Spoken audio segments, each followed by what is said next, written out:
What happens when a reigning champion decides he's had enough of the critics? Today we're diving into how Max Verstappen, the unstoppable force of Formula One, has hit back at every rival, team, and rumor head-on. With championships on the line and rivals gunning for him, this story is filled with high-stakes drama, fierce rivalries, and a turning point for Red Bull. You won't want to miss a second of it, so stick around until the end, because what's happening both on and off the track could change everything. Max Verstappen, the reigning Formula One champion, has finally snapped, firing back at every critic who doubted his skill or took shots at him this season. And he isn't just focused on the FIA, he's also setting his sights on rival teams that try to take him down through subtle jabs and mind games. It seems like Verstappen, now a three-time world champion, is determined to shift the narrative and deflect the growing pressure from his team's shoulders. One of the key controversies that got under his skin was the buzz around Red Bull's supposed use of asymmetric braking during the summer. Verstappen called out the baseless rumors, frustrated with how rivals attempted to create drama where there was none. After a dominant start to the 2024 season, Red Bull faced a sudden setback at May's Miami Grand Prix. This dip in performance coincided with McLaren's game-changing upgrade to its MCL38, transforming it into a race-winning machine.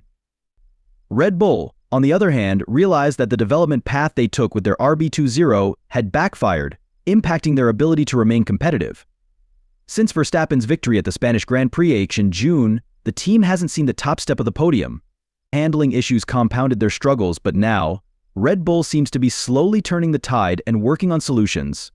Speculation about Red Bull's sudden decline intensified over the summer when the FIA revised its stance on asymmetric braking systems. The governing body closed a loophole related to braking methods that were planned for 2026, retroactively applying these rules to the current season. Although the FIA clarified that no team was directly violating the rule, rumors still spread, suggesting Red Bull had been forced to remove an innovative feature from the RB20. Verstappen addressed these claims with a mix of frustration and humor, saying, "People come up with all kinds of strange stories. It's almost funny how they make these things up, but it's just part of the game. I've been in Formula One for 10 years now. So I've learned not to waste time on nonsense like that." He added that while he occasionally hears rumors through others, he simply doesn't let such noise distract him. "People are free to think whatever they want, but I'm not going to spend my energy worrying about what others say." However, Red Bull's drop in form became an easy target for rival teams, sparking criticism beyond the track. McLaren CEO Zak Brown publicly claimed that Red Bull was destabilized and suggested that the internal dynamics of the team had grown toxic. But Verstappen shrugged off the remarks, saying, "It's not about one specific person, whether it's Zak or someone else. Everyone should just focus on their own team, and that's exactly what I'm doing." The rivalry between Red Bull and McLaren is no longer just talk, it has spilled onto the track. McLaren's rapid improvement has seen them overtake Red Bull in the Constructors' Championship standings. Lando Norris is now putting serious pressure on Verstappen, even leading to an on-track collision between the two during the Austrian Grand Prix. However, the Dutchman remains calm, insisting that things won't get as intense as the heated 2021 championship battle against Lewis Hamilton and Mercedes. Right now we have 4 teams fighting at the front, which makes it different from 2021 when it was just 2 drivers battling for the title, Verstappen explained. "That first World Championship was very special and came with a lot of pressure, but now I feel more relaxed. Of course, I still want to win and will fight hard to protect my 52-point lead, but the energy around it feels different this time." With McLaren threatening Red Bull's dominance, Verstappen knows the stakes are higher than ever. If the upgrades Red Bull brings to the next race fail to deliver results, the team risks not just losing this year's title but also jeopardizing their performance for the 2025 season. Red Bull is already considering reusing an updated version of the RB20 chassis for the following season, believing that a complete redesign might not be worth the investment. Red Bull now finds itself at a crossroads, where each decision could make or break not just the current season but the next few years. The pressure is mounting, and with McLaren breathing down their necks, Red Bull's upcoming upgrade package must hit the mark. If the improvements don't deliver, the consequences could extend beyond 2024, potentially compromising 2025 as well. Red Bull's management is already weighing the risks of redesigning the RB20 versus sticking with a refined version of the current car to stay within budget limits. Balancing short-term fixes and long-term planning has become increasingly complicated. With the 2026 rules overhaul on the horizon, Red Bull must also ramp up preparations for its first ever in-house engine. Christian Horner, the team principal, acknowledged the delicate balancing act, saying, "In this business, you're always juggling multiple priorities. You've got to take things one step at a time. You can't plan too far ahead." In Formula One, long-term planning means thinking just a few months in advance, and what we learn this year directly impacts next year's performance.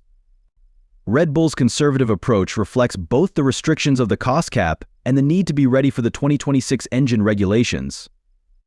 While the team is determined not to overstretch its resources, the looming uncertainty around McLaren's surge adds extra weight to every decision they make this winter. Red Bull's strategic restraint comes as the team shifts focus toward launching its first ever Formula One engine in 2026. A major part of this challenge lies in their newly established Red Bull Powertrains division, which has already recruited over 600 specialists. Team principal Christian Horner highlighted the scale of this endeavor, saying, "We've built this from scratch, a whole new factory, recruited top talent from rival teams, and developed new processes. It's a massive undertaking to align everything with Red Bull's winning culture." In this ambitious project, Red Bull has found a powerful ally in Ford Motor Company, which is helping develop the engine. Horner acknowledged that although the investment is enormous and short-term challenges are unavoidable, the long-term payoff will be worth it. "We're already seeing the benefits of having our chassis and engine engineers working side by side.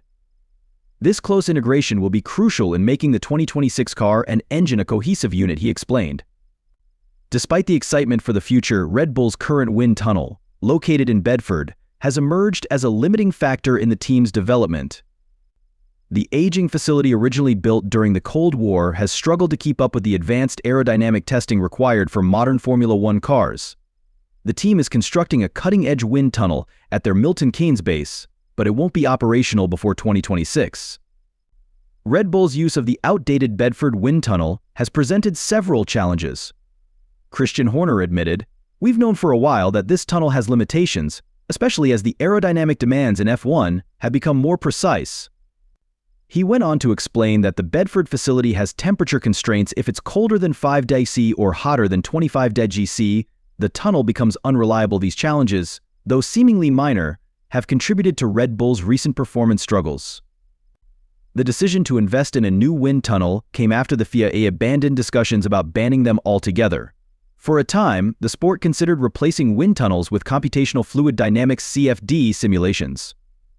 However, once Aston Martin pursued a new wind tunnel, the FIA relaxed its stance, giving Red Bull the green light to proceed. Horner said, "We held off until we had clarity, but once it was clear that wind tunnels were here to stay, we knew we had to act quickly." Despite the setbacks, Red Bull hopes that the new facility, once ready, will provide a much-needed edge in future seasons. Until then, the team must find ways to manage with the limitations of the Bedford tunnel, limitations that could prove decisive in Red Bull's current title battle with McLaren.